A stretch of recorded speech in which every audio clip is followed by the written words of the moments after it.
Welcome to the deep dive. Our mission, as always, is to take dense information, break it down, and give you the key insights fast. Today we're unpacking just one source document, but it's incredibly powerful. It really gives you a shortcut to understanding when the whole global conversation about solar power really shifted. That's right. The source is a 2015 paper titled Profitable Climate Change Mitigation, the case of greenhouse gas emission reduction benefits enabled by solar photovoltaic systems. It's by Christian Breyer, Otto Koskinen, and Philip Bleckinger. And we're using this study to really dig into the actual economic reality of solar PV back then. Yeah, 2015. And that date is really important because, well, before that, the common thinking, the narrative was mostly that solar was, expensive. Good intentions, sure, but costly. This study came right at that turning point, it asks. Did the huge growth and the dramatic price drops in PV actually mean it was delivering low-cost emission cuts? Or was that old idea that it's just too expensive still holding true? And this study gives a pretty clear answer. Its main point, its central claim, is that PV systems are actually a highly attractive way to mitigate climate change. And crucially, in many, many cases, they actually generate real financial benefits for the greenhouse gas emissions they avoid. So it wasn't just low cost anymore, it was often profitable, actually making money. Okay, that is a huge claim. Profit while hitting climate targets. Let's unpack that. To make that case, they first had to define the stakes, right? What were the financial benchmarks they were measuring against? And how did they show PV stacked up in, well, really different parts of the world? Exactly. They set some very clear benchmarks. First, the sort of accepted societal cost of climate change impacts what we needed to spend to avoid breaking that critical 2 degrees C warming target. They put that figure quite high, actually, at 80 euro CO2 EQ. That's 80 euros per ton of CO2 equivalent. Think of it as the estimated cost of, well, failure if we don't act. Okay, so anything under 80 euros per ton. Society's actually saving money in the long run by using that technology. Is that the idea? That's precisely the idea. And they also looked at, market mechanisms active then, like the EU emissions trading scheme, the ETS. The expectation there was that it would drive emission cuts starting at around 30 euro TCO2 So if solar could beat that price, it was already a cheap way to cut carbon, according to the market. Right. But the real goal here, what this study was really hunting for, wasn't just being acceptable or cheap. It was finding technologies that created financial benefits. So negative costs, making money while cutting carbon. Exactly, a net financial benefit. And the reason this study was so necessary in 2015 was that, frankly, a lot of the previous research just hadn't kept up. It didn't reflect the reality of how much PV prices had fallen in the years leading up to it. Older models were often too general or focused on one region, and they kind of painted this picture of solar being more expensive than it actually was by then. Okay, so how did they fix that? What was the method to calculate the true financial value of PV for cutting carbon? They used a pretty straightforward methodology. First, they quantified the GHG mitigation potential. So they compared the emissions from making, operating, and eventually decommissioning a PV system against the emissions from the conventional power source it was replacing, like coal or gas or diesel. They did this comparison over a full 30-year technical lifetime for the PV system. Then, and this is key, they combined that with discounted cash flow calculus, DCF. Okay, standard finance stuff. Right. And that let them calculate the net present value, the real benefit or cost today of avoiding each ton of greenhouse gas over those 30 years. Got it.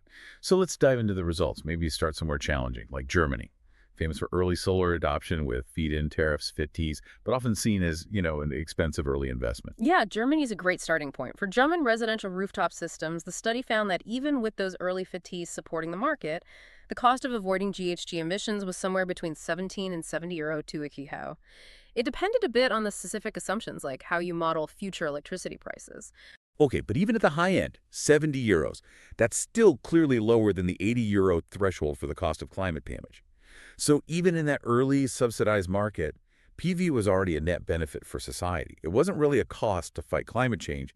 It was more like an investment paying back over time. That finding alone was pretty significant, yes. But then they looked at utility-scale PV in Germany, the big solar farms. And there, the numbers really shift from a cost, potentially, to a clear benefit, especially if you look at long-term ownership. Initially, based on a fit level from mid-2014, the avoidance cost was estimated at just €5 to CO2, very low. Wow, only €5. That already blows past the, what was it, the €30 ETS market expectation? Yeah. Easily. But you said it flipped. How did it go from a small euro cost to a benefit? You mentioned a range of 19 up to €93 to a benefit over the system's life. Yes, and this is where something called the merit order effect, or MOE, becomes really, really important.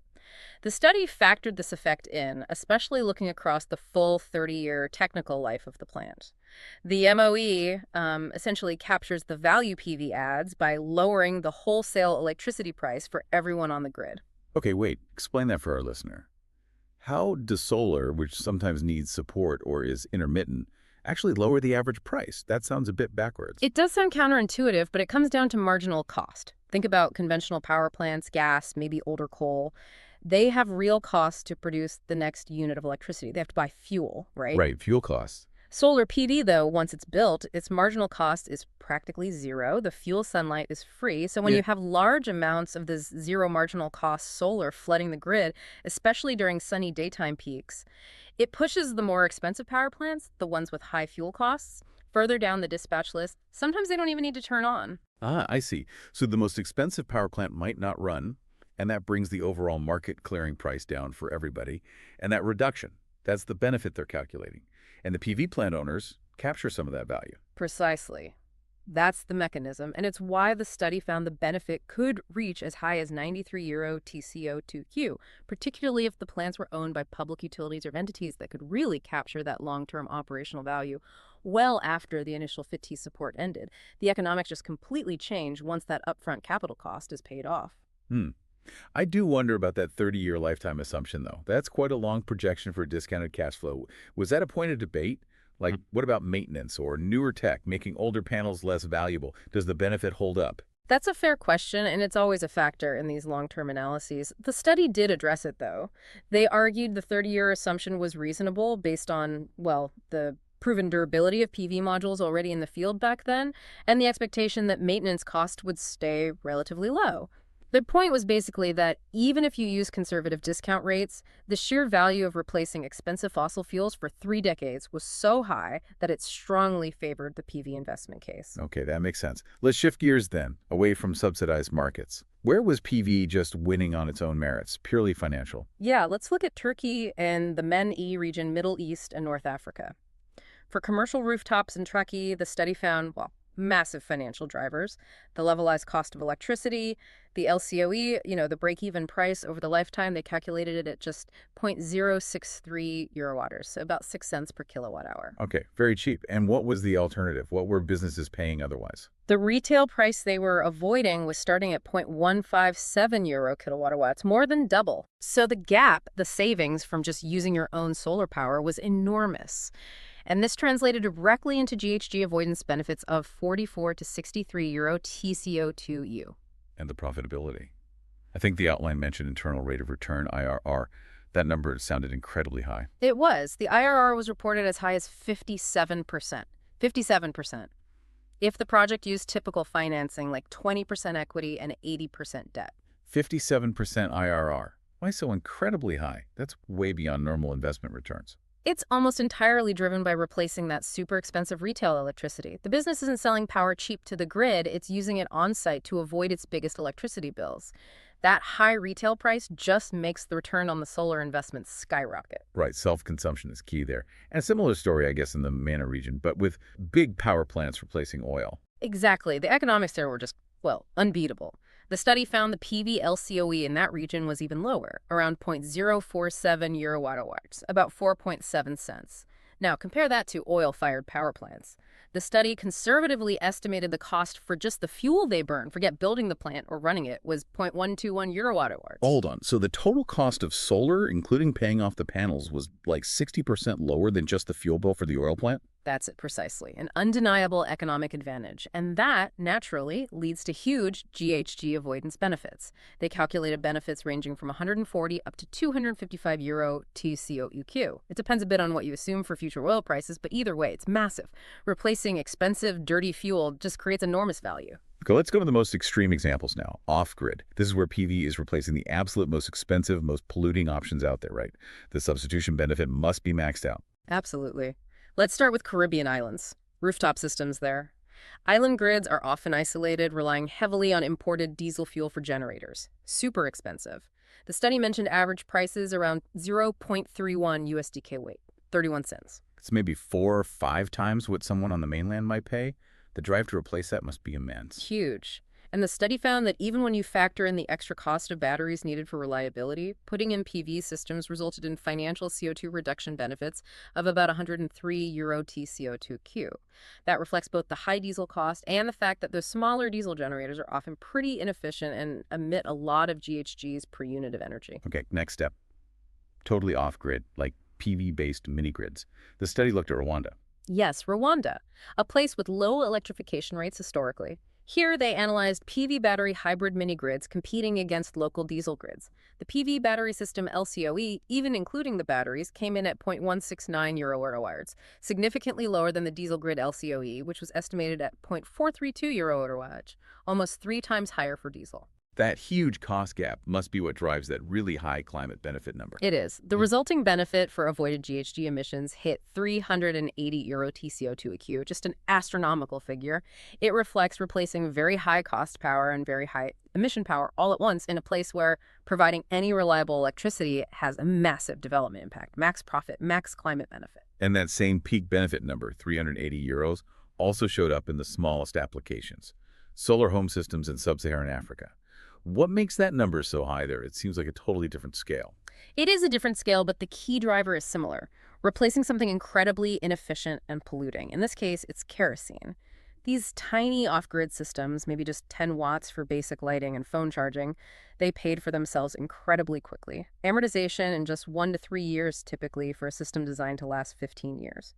The study estimated the annualized cost for the solar system was around 33 euros per household, but the average family was spending maybe 100 euros a year on kerosene for lamps, plus maybe candles. So the family saves, what, 2/3 of their energy cost? And the system's paid off almost immediately. Pretty much, yeah. The IRR on these simple systems, an estimated 67%, assuming the family paid up front, 100% equity, just outstanding returns. And crucially, that maximum benefit, 380 euro TCO2, comes directly from getting rid of those awful kerosene lamps. They're inefficient, they produce toxic indoor fumes, and they emit a lot of CO2 for the tiny amount of light they give off. So again, it's that combination, Oh. huge cost savings for the user, plus replacing a massively polluting energy source. That hits the peak value seen in the study. Okay, let's pull this all together then. Synthesize it. What's the big picture here? What does this really mean for you, the listener, taking away the core message from this 2015 study? Well, I think the study really demonstrated quite clearly that by the mid-2010s, the whole conversation around solar PV had fundamentally flipped. We saw this whole spectrum, didn't we? On one end, PV was already a low-cost way to cut emissions, even in mature, initially subsidized markets like Germany, maybe costing 17 euro TCO2 on the low end. But then at the other end, it was generating truly phenomenal financial benefits in developing or off-grid markets, benefits reaching up to 380 euro TCO2. Right, so the core message seems to be solar PV wasn't some expensive environmental nice-to-have anymore, something needing constant public support. By 2015, it was already becoming an economic engine, capable of generating real profits for investors, businesses, even households, while also hitting essential climate goals. It was becoming an economic necessity. That's exactly the conclusion from the paper. Profitable climate change mitigation. The case of greenhouse gas emission reduction benefits enabled by solar photovoltaic systems. They stated it very clearly. PV had reached the status of a key technology enabling the successful fight against climate change, precisely because its economics were so attractive across such a wide range of applications. And yet, despite proving these compelling economics nearly a decade ago, the authors still felt the need to point out that governments and societies needed to actively push for legislative changes to cut through red tape, reduce bureaucratic hurdles, and really enable the continued rapid growth of PV. So, we'll leave you with this question to think about. If the economic case for solar was already this strong, this profitable, in almost every scenario back in 2015, what is the real cost today to our economy, to our climate goals, to our global civilization, for every single bureaucratic delay, every regulatory hurdle that still slows down the mass deployment of PV? Yeah, understanding these underlying economics, the real costs and benefits, that's really the crucial first step towards effective climate action. You've now completed this deep dive into the source, profitable climate change mitigation. the case of greenhouse gas emission reduction benefits enabled by solar photovoltaic systems. We really hope this breakdown gave you those aha moments you were looking for.